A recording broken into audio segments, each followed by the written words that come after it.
Welcome back to life in a frame. So finally সব গুছিয়ে গেছি, আমরা বেরিয়ে পড়লাম।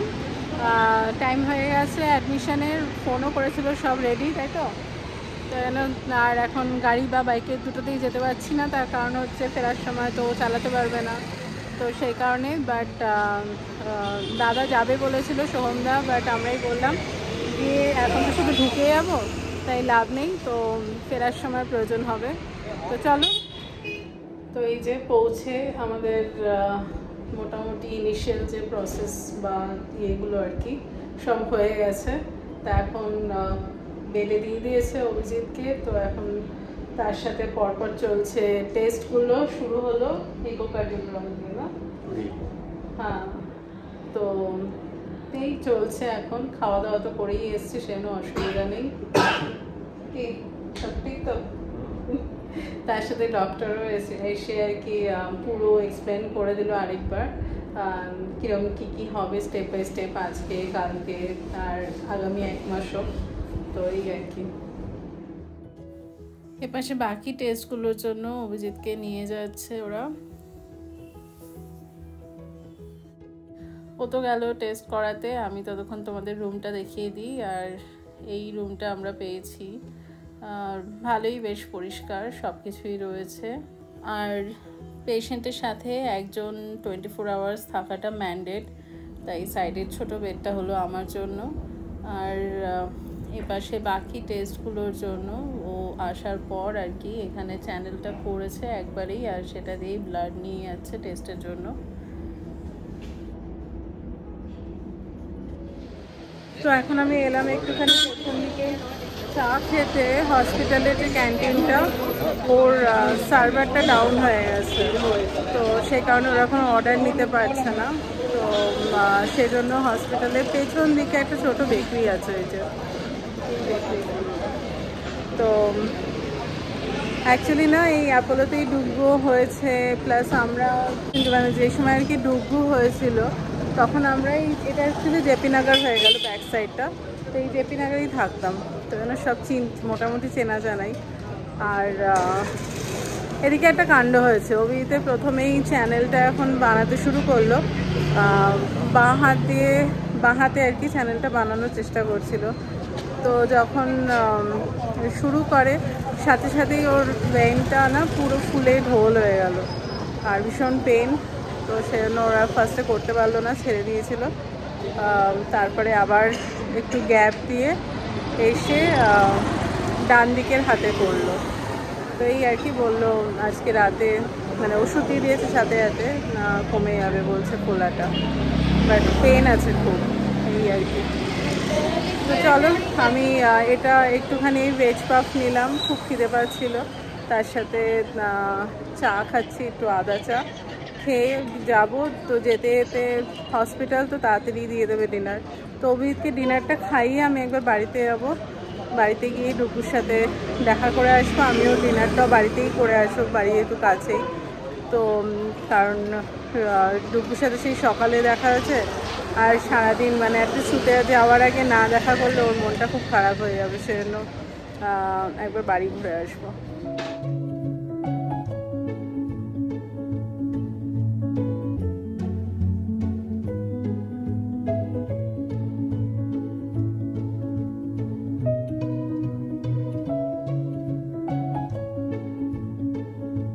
বাজে এখন 9:45, এই জাস্ট ফিরলাম, একটু দেরি হয়ে গেল, একটু আগে ফিরতে পারবো ভেবেছিলাম, বাট ওর পরপর মাঝখানে ওই অ্যালার্জি টেস্ট এগুলো সব চলছিল, তারপর খাওয়া দাওয়া তো সব করে একটু লেট হলো, তো যাই হোক অসুবিধা হয়নি ইয়ে পেতে আর কি, অটো করেই চলে এলাম। তা এখন যাই, গিয়ে দেখি ঘরের কী অবস্থা, বেশিক্ষণ হাতে টাইম নেই, হার্ডলি 1 ঘন্টা।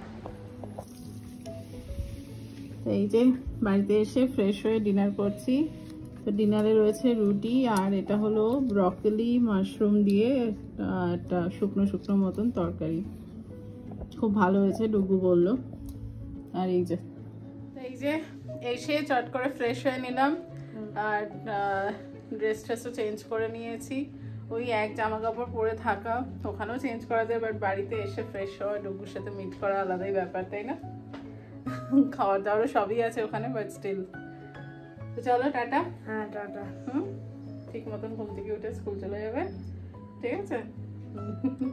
আর এই যে মা ভীষণ চিন্তিত, অপারেশনের নাম শুনেই খুব টেনশনে। মা ভাবছে মা কতক্ষণে গিয়ে আর কি করবে, বাট ওদের হয়তো যাওয়া হবে না। দেখা যাক, সব ঠিকঠাক থাকলে বৃহস্পতি কি শুক্রবার ছেড়ে দেবে, এই আর কি। চলো বেরোই আমি আবার। এখন রুহির বাবা মানে রাজেশ দা ছেড়ে দিয়ে আসবে, তো এই আর কি। Tata, bye bye. পৌঁছে গেলাম হসপিটাল, বেশি দেরি হয়নি, 10টা বাজে, মানে মোটামুটি 1 ঘন্টার মধ্যে সব কাজ মিটিয়ে চলে এসেছি, তাই তো? তা এখন পুরো কালকের জন্য প্রস্তুত পুরো। তো সব টেস্ট সব ডান, এই যে চ্যানেলও হয়ে গেছে, বাকি সব যা যা টেস্ট করার সব করে নিয়েছে, স্কিনে অ্যালার্জি টেস্ট ওই সব। তো এখন জাস্ট সকাল হলেই ফাইনাল প্রিপারেশন শুরু হয়ে যাবে। তো চলো এবার ঘুমিয়ে পড়ি। আর কোনো ওষুধপত্র দেবে নাকি?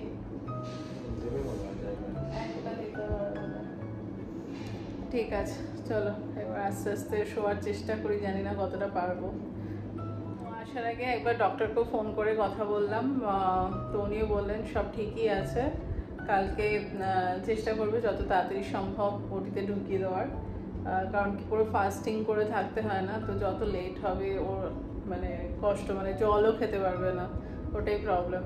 তো ওই জন্য উনি নিজেই বললেন সব ঠিক আছে, কোনো আপাতত কোনো চিন্তার ব্যাপার নেই। এই যে পুরো একদম রেডি হয়ে বসে আছে, জাস্ট বেড আসবে আর নিয়ে চলে যাবে। টেনশন হচ্ছে?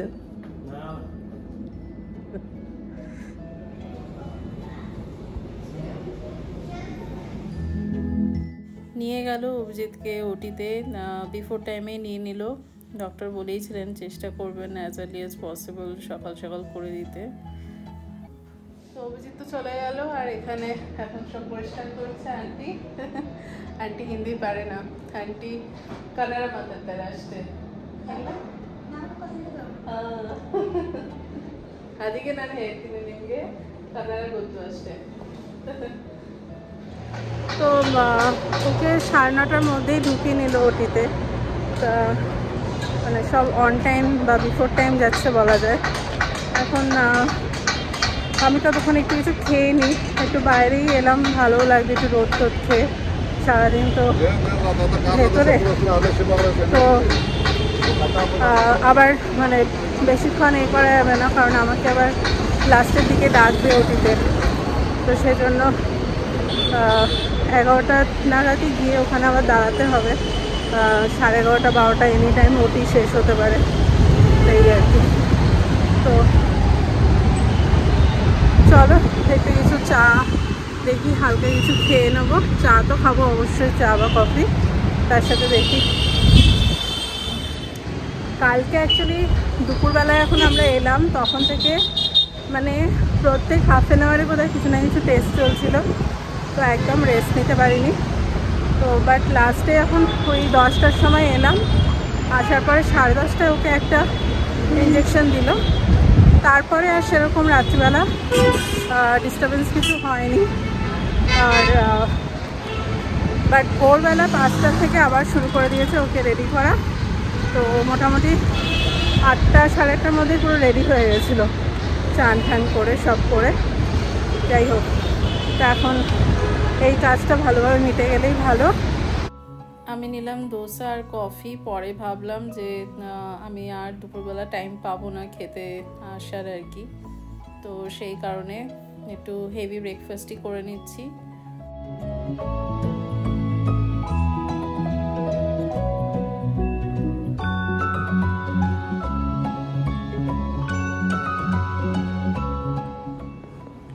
রুম পুরো রেডি করে গেছে, একদম সব ক্লিন। সবাই পরপর ফোন করছে, হাসতে চাইছে, আর এর মধ্যে মা একটা কাণ্ড করেছে। মা সকাল 8টার থেকে নাকি চান পুজো করে রেডি, পম্পা আমাকে ফোন করে বলছে যে মা পম্পাকে বলছে আমাকে নিয়ে যাও, দেখতে যাবো এরকম। কাল রাতেও বলছিল। তা বুঝতে পারছি ইচ্ছে তো করছে, বাট অ্যাকচুয়ালি এখানে একজনই এলো, অ্যান্ড স্পেশালি ওটির কেস তো আরোই স্ট্রিক্ট। আর ভিজিটিং আওয়ার সেই বিকেলবেলা 4টে থেকে 6টা। তো সেই কারণে দেখি বিকেলবেলা একবার নিয়ে আসবো পসিবল হলে, বা কেউ এলে কারোর সাথে আর কি আনিয়ে নেব। বাট এই আর কি আপাতত আগে হয়ে যাক সার্জারিটা ঠিক মতন, সেটাই মেন। সব সেরে নিচে এলাম। এটা হলো 2nd ফ্লোর, এটা পুরোটাই ওটির, আর আমরা আছি 5th ফ্লোরে। তো এখানে ভেতরে পর আর কি ওটির রুমগুলো, অনেকগুলো রুমই রয়েছে। আর ওই ডিসপ্লেটাতে দেখাচ্ছে কোন অপারেশন চলছে, কোনটা কমপ্লিট হয়ে গেছে, আইডি নাম্বার দিয়ে চেক করা যায়। নেম ডিসপ্লে হয় না, অনলি আইডি। একসাথে দেখছি 15টা অপারেশন চলছে। মায়ের সময় মাকে অবশ্য এইখানে ভেতরে যে আইসিইউটা আছে, সার্জিক্যাল আইসিইউ, সেখানেই রেখেছিল 2 দিন। বাট অভিজিৎকে বেডে দিয়ে দেবে আজকেই।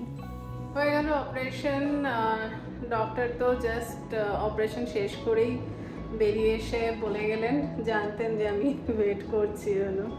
তো সব ঠিকঠাকই আছে, কোনো প্রবলেম নেই।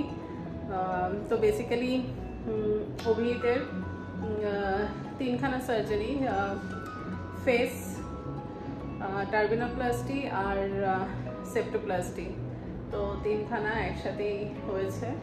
তো বললেন আর কোনোদিন চিন্তা নেই, সব ঠিকঠাক থাকবে, হোপফুলি আর লাইফ টাইম কোনো প্রবলেম হবে না। তো যাই হোক, এখন তো রিকভারি রুমে রয়েছে, ওটির থেকে জাস্ট বেরোলো। তো এখন বাজে 12টা, আর 12টা জাস্ট বের করলো আর কি। তো বেশ অনেকটাই সময়ও লাগলো, আর আরও ঘন্টা 2 পরে বেডে শিফট করবে। চলো, আমি এখন একটু কফি নিলাম, মাথাটা ধরে গেছে পুরো। তো একটু কফি খাই বসে রুমে। আজ এখন 4টে, তো এই 2:30 নাগাদ আর কি দিয়ে গেছে বেডে।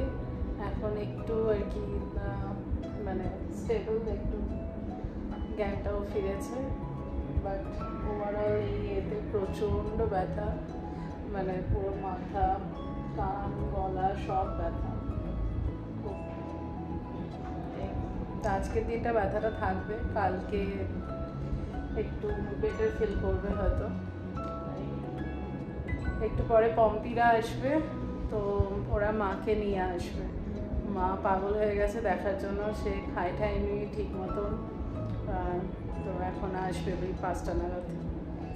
মা এসছে, সব মা খুব চিন্তিত, খাওয়া দাওয়া বন্ধ করে দিয়েছে। সবাই মিলে অসুস্থ খাওয়া দাওয়া করতে হবে, দুপুরে দেখতে হবে। সেই আমার বড়দাও এসছে। বাজে এখন 9:10, জাস্ট পৌঁছালাম বাড়ি। তো অ্যাকচুয়ালি হসপিটাল এখান থেকে 3 কিলোমিটার মতন, তো সেজন্য অসুবিধা হয় না। আর দিনের শেষে একবার একটু ডুগুকে না দেখলেও কেমন লাগে, সেই জন্যই আরও আসা। তো চলো তাড়াতাড়ি করে ফ্রেশ হয়ে খাওয়া দাওয়া করে নিই, তারপরে আবার সোহমদা ছেড়ে দিয়ে আসবে। Bye bye. Hello everyone, good afternoon.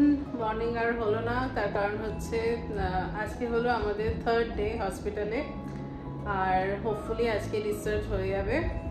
কারণ মানে আজকে সকাল থেকে মানে ক্যামেরা ধরতেই পারিনি, তার কারণ হচ্ছে প্রচুর যুদ্ধ গেছে সকাল থেকে। সকালবেলা অ্যাকচুয়ালি নাকের ওই পাইপ দুটো রিমুভ করলো, তারপরে প্রচুর ব্লিডিং হয়েছে কন্টিনিউয়াসলি, এখনও চলছে। তো খেতে টেতেও খুব অসুবিধা হচ্ছিলো সকালবেলা। তো কোনো রকমে একদম সেই অলমোস্ট শুয়েই আর কি হালকা হালকা করে খাইয়ে দিয়েছি, খেয়েছে। বাট এখন মানে কটা 8টার সময় বোধহয় একটা রিমুভ করলো না, 8টা, আর এখন বাজে 1:30টা। তো এতক্ষণ পুরো অলমোস্ট মাথা তুলতেই পারছিল না, রেস্টেই ছিল। তো ফাইনালি এখন একটু বেটার, তাও এই কন্টিনিউয়াসলি ব্লিডিংটা তো হচ্ছে, এটা চলবে এখন। তো এখন দেখছি একটু নিজে উঠে নিজেই খাচ্ছে আস্তে আস্তে। ডক্টরও অনেকবার এসেছিলেন। অ্যাকচুয়ালি যিনি অপারেশন করেছেন উনি অ্যাকচুয়ালি আমাদের বাড়ির কাছেই থাকেন, মানে সেম পাড়াতেই। আর অভিজিৎকে ভীষণ ভালোবাসে, মানে বন্ধুর মতো আর কি। তো ওই জন্য বারবার এসে, আর জানে আমি একা একা রয়েছি, তো আমাকেও বারবার এসে করে যাচ্ছেন যে কোনো চিন্তার কিছু নেই, মানে স্টেপ বাই স্টেপ সব ইনফর্ম করা করা। আর বলছে, মজা করে বলছে পাড়াতেই আছো, কোনো ব্যাপার না, কোনো প্রবলেম হলে এসে আমি নাপ ঠিক করে দেবো, চিন্তা করো না, তো এইসব আর কি। তো যাই হোক, তো এখন রিকভারি ইয়েটাই মেন। চলো সাথে থেকো। হয়ে গেল ডিসচার্জ, বেশ সব কিছু স্মুথ প্রসেস ছিল, সেই কারণে কোনো প্রবলেম হয়নি। আর সোহমদা এসে গেছে আমাদেরকে নিতে, তো এই যে অল সেট।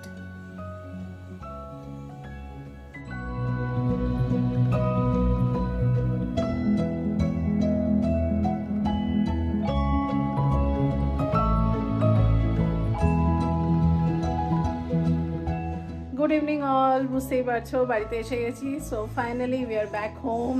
এখন কটার সময় এলাম? 5:30 নাগাদ বিকেলবেলা চলে এসেছি। ভীষণ স্মুথ প্রসেসিং ছিল, সেরকম কোনো প্রবলেমই হয়নি। আর বেরোনোর সময়ও ডক্টরের সাথে আরেকবার দেখা হলো, তো উনিও অভিজিৎকে বললেন ডোন্ট ওয়ারি, সব ঠিক হয়ে যাবে। আর মানডে তো আছেই চেক আপ। আর এই যে আমি অনেক খুশ। Finally after 1.5 or 2.5 days I think. But Dugu একদম গুড বয় হয়েছিল, রোজ স্কুলেও গেছে, টিউশন গেছে, কিচ্ছু মিস করেনি, সব একদম হোমওয়ার্ক টোমওয়ার্ক একদম টাইমলি করে নিয়েছে, তাই তো। এবার আজকে হচ্ছে এনজয় করার টাইম, মাম্মা এসে গেছে। আর শুরু হচ্ছে কি দিয়ে? পার্টি দিয়ে। আজকে আদির জন্মদিন। নিচে স্বরূপার ছেলে আদি, তোমরা চেনোই, তো ওর জন্মদিন। তো দুটো পার্টি, কারণ কি আজকে শুধু বাচ্চাদের পার্টি, আর কালকে ধ্রুবনের বার্থডে, তাই ও সেলিব্রেট করছে না।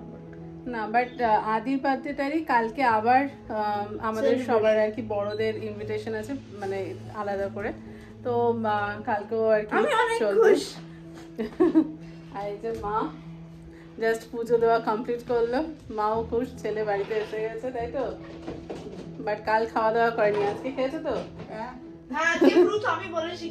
বাহ, তাই তো, ঠিক আছে। চলো এবার ডুগুকে বলছি অভিজিৎকে একটু পাতলা করে সুজি বানিয়ে দিই, ও সুজি খাক। তো এই যে কাকিমা আজকে এসে গেছেন, মানে আর সহ্য করতে, মানে কি বলবো, মন চনমন করছিল মায়ের মতনই। কালকে ছিলাম না, দেখা করতে পারিনি, আর যেতেও পারছিলেন না, কারণ আজকে চলে এসছে ডাইরেক্ট।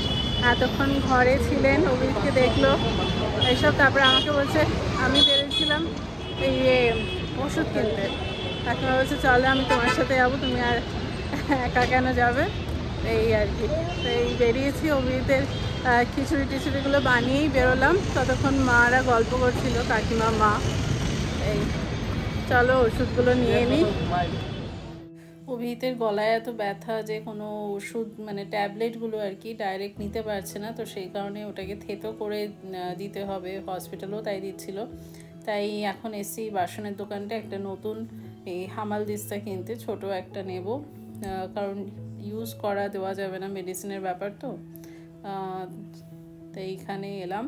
আর এটা ওই আমাদের অ্যাম্পেলের পাশেই আর কি, বাট দোকানটা মানে প্রচুর স্টক, বিশাল স্টক।